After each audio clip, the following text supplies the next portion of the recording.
Hello. If you know me, you know that I love upcycling and using materials in a way that I can repurpose. I hate the fact that when I sell something on Etsy, I have to use shipping supplies. So let's make some upcycled shipping mailers. I'm going to take my handy dandy sewing machine, bubble wrap, and magazine pages.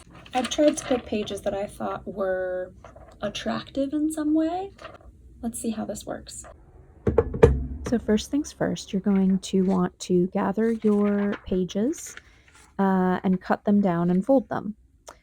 Truth be told, I do not love working with magazine pages. They are slippery, shiny, glossy, and that fact alone makes them harder to work with.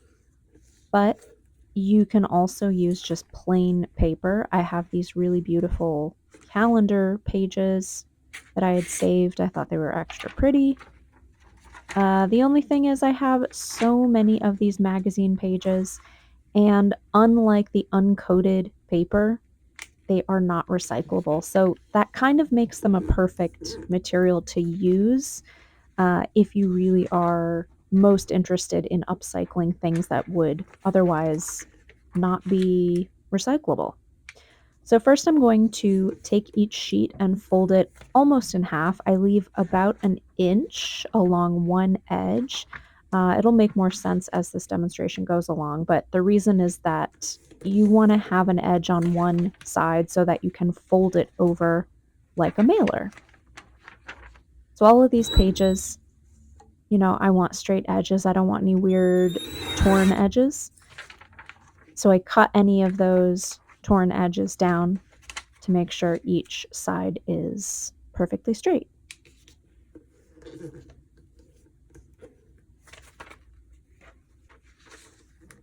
This next step is honestly pretty optional, but I like to use some artist tape right on the seam of the mailer. Magazine pages are so thin that it just makes me feel a little bit more comfortable to stabilize that edge so that when it is in shipping and getting jostled around, it gives me a little bit of reassurance that that edge is not going to split open in transit. But be aware if you do decide to include this step in the process, you don't want to run the tape all the way up to the edge where you're about to sew. A needle and tape really do not mix well, so just make sure you leave a little gap close to the edge. And if you've never sewn with paper before, I might actually recommend that you not start with magazine pages and instead start with something like an uncoated calendar page, something that is not shiny or slippery in any way. This was from a decorative calendar, and they're especially nice to work with because the material is thick, almost like a cardstock. It's got a little bit of a texture to it, which is just nice to work with. And yeah, they're big pages, so there's a lot of material there. I ended up actually cutting the page in half so that I could have two mailers. But like I said before, I ship a lot of small items, so it just makes sense to have smaller mailers.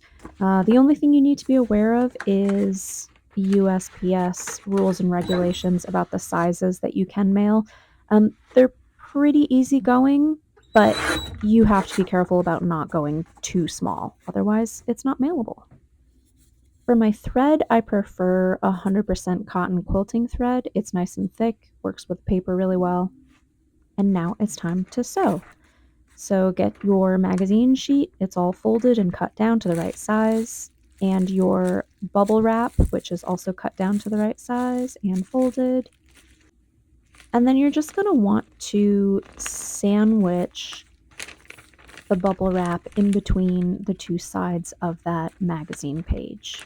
And I find it works best to have the smooth side of the bubble wrap facing the inside of the mailer. That way, when you put your items inside, they're not going to catch on the ridges of the bubble wrap. So, of course, you need to thread your machine.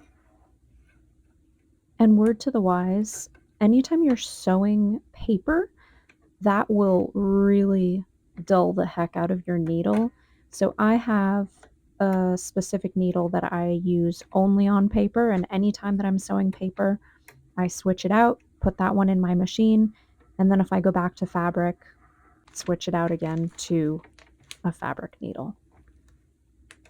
So this is pretty self-explanatory. You're just going to start on the folded side of your mailer, line everything up.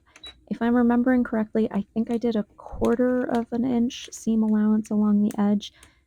It really just depends on your preference, but I like to get as much space out of the mailer as possible, so I didn't leave very much along the edge.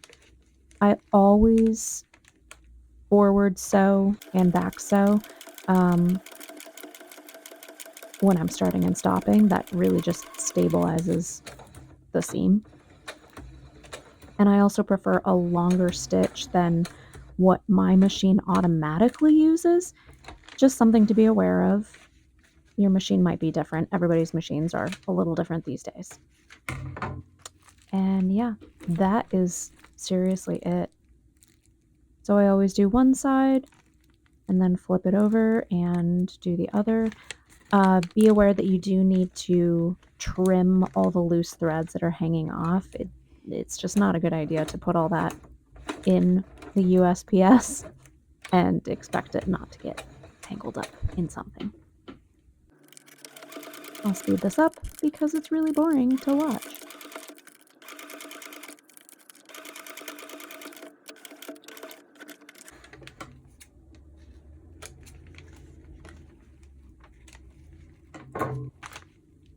There you have it, a finished mailer. I like to leave a flap of bubble wrap at the top so that I can put my items in there, and then this sort of gets tucked inside so that you know you're protecting the top of the item as well. And then this just gets folded over, sealed. Definitely use a lot of tape on your seams, that protects it, but yeah, this is an easy way to reuse materials that you would otherwise recycle or throw away. Happy upcycling!